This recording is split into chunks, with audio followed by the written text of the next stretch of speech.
Spartacus s'empare du camp et de tout ce qui s'y trouve. Vous avez des gladiateurs rompus au corps à corps qui attaquent ces Romains habitués à combattre en cohorte et en formation. C'était réglé d'avance.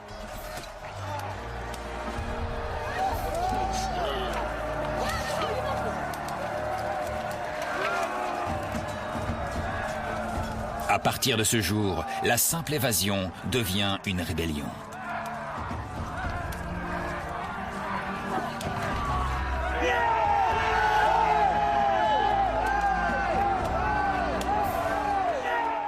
C'est un formidable geste de défiance. Il dit « Regardez, je peux vous attaquer quand je le veux. Vous avez l'audace d'envoyer des hommes inexpérimentés contre moi. Vous ne me traitez pas avec le respect qui m'est dû et voilà ce qui arrive. Je n'ai maintenant plus rien à vous envier. »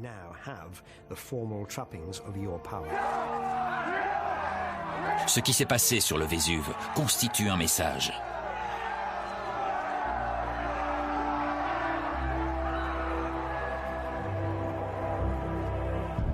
Il prouve que la machine romaine peut être vaincue par des hommes pour qui elle n'éprouve que du mépris.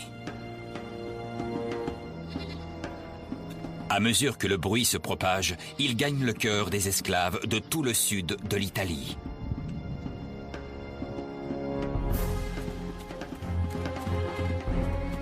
Ils voient dans les actions de Spartacus un moyen de redevenir libre et beaucoup s'enfuient de chez leur maître. Ces hommes ne sont pas des gladiateurs. La plupart travaillent dans les champs. Ils n'ont jamais combattu, mais ils veulent se placer sous les ordres de Spartacus. Ils doivent veiller sur eux. Et ils viennent de différents milieux, parlent différentes langues. Outre les Thraces, comme Spartacus, il y a des Gaulois, des Germains, des captifs venant de tous les pays où les Romains ont combattu. Ils ont peut-être le même but, la même envie de liberté, mais c'est un idéal. Ce n'est pas une réalité.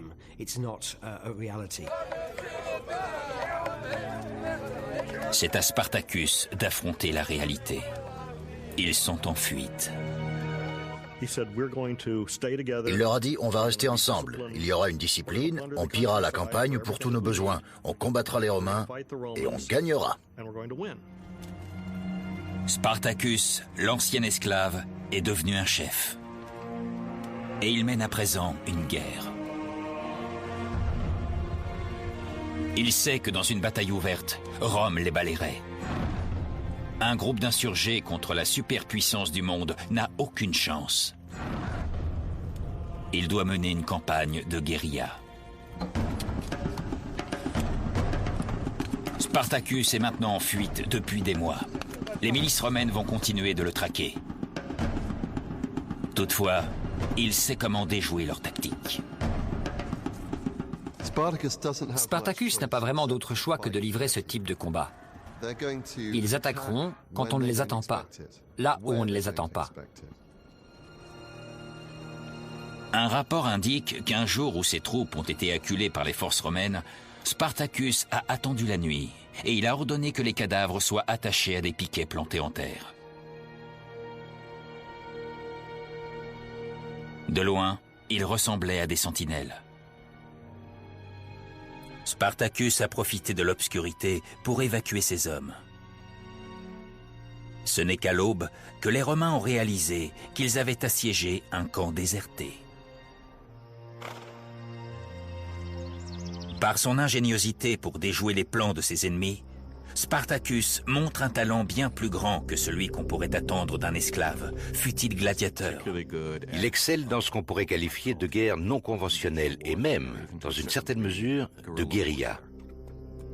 Selon le mythe, Spartacus est un esclave qui venait de nulle part. Mais le fait qu'il comprenne si bien leur tactique prouve qu'il a servi dans l'armée romaine. Cette armée était une machine de guerre qui avait une façon particulière de combattre. Il a été l'un de ses rouages et il connaît ses forces et ses faiblesses. Il va réussir à saisir la mentalité des soldats romains. Il va comprendre leur stratégie.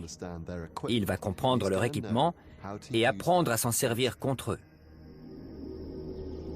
Il va prendre l'initiative afin de ne leur laisser aucune chance. Pour livrer bataille, il choisit des terrains accidentés, sur lesquels il est difficile de déployer de grandes unités. C'est le meilleur moyen de leur infliger de lourdes pertes. Les troupes que Rome envoie contre lui sont à chaque fois humiliées.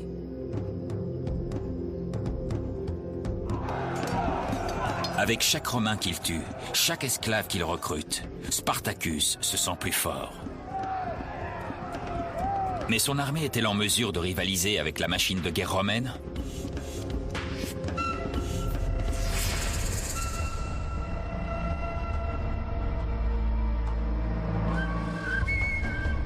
Les autorités romaines ne savent pas comment réagir face à cette menace.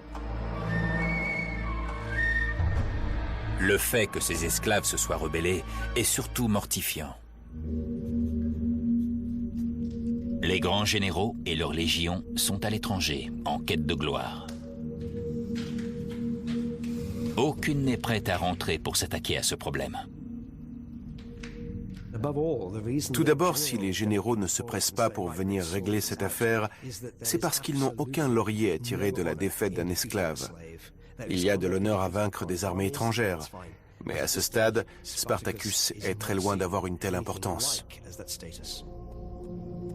À cause de cela, durant près d'un an, Rome ne cesse d'être bafouée.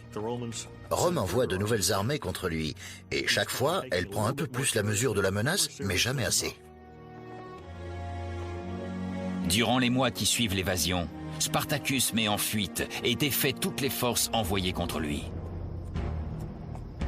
Un commandant perd son cheval et est contraint de quitter le champ de bataille à pied. Un autre, Cosinius, ne parvient pas à fuir.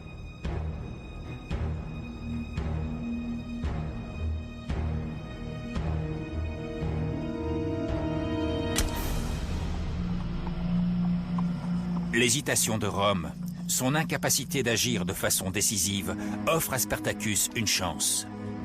La possibilité d'organiser ses partisans, dont le nombre a cru de manière spectaculaire. Ils sont maintenant des milliers à le suivre, et il en arrive un peu plus chaque jour.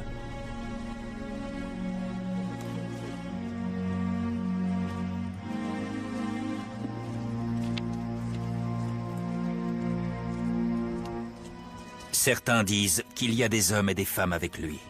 Certains disent même que des paysans libres le rejoignent. Il continue de marcher, pillant et libérant des esclaves dans chaque ville qu'il traverse. Le rythme est tel qu'en un an, le groupe de 73 gladiateurs est devenu une foule de 100 000 hommes.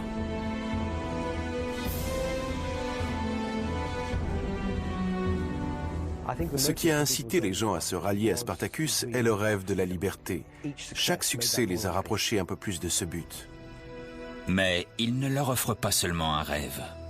Il fait une action qui permettra à des historiens et de futurs conteurs de le dépeindre